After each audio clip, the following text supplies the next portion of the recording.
ever eastward expansion of NATO and the European Union was giving this man a reason to his Russian people to say they're coming for us again and to go to war. You were echoing him. That's what Putin says. No. Sorry, I've been saying this actually since the 1990s. Despite the fact the EU itself does not have the legitimacy to be framing a foreign policy, we're seeing one, aren't we? Because there was a European summit that took place in Brussels this week.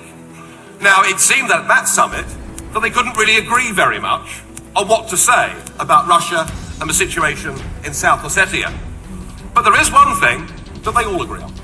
There's one thing that all the European leaders agree on, and David Cameron agrees with it, and the Lib Dems agree with it. They all agree that the European Union and NATO should continue to expand to the east, and that we should take in the Ukraine and Georgia as members of both organisations. And I think this is one of the most dangerous foreign policy developments that I've seen in my lifetime. All of us that have grown up through the Cold War always had this feeling that somehow Russia posed a massive threat to us. But what we've never understood is that the Russians fear us far more than we fear Russia.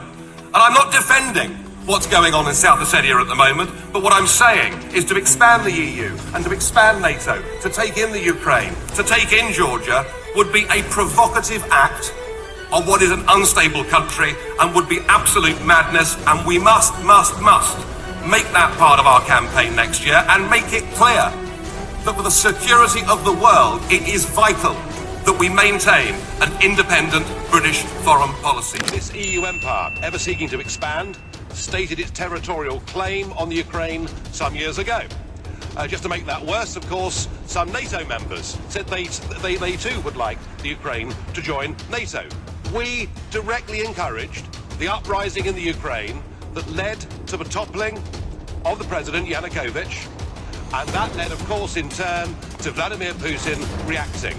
And the moral of the story is, if you poke the Russian bear with a stick, don't be surprised when he reacts.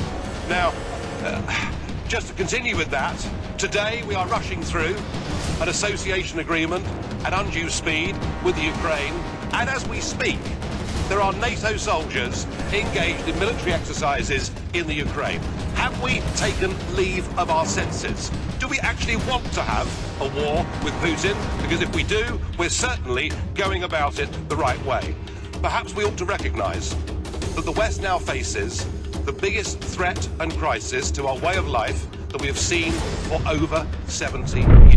Ever since the fall of the wall. But hang on a second. We've provoked this war. Of course it's his fault.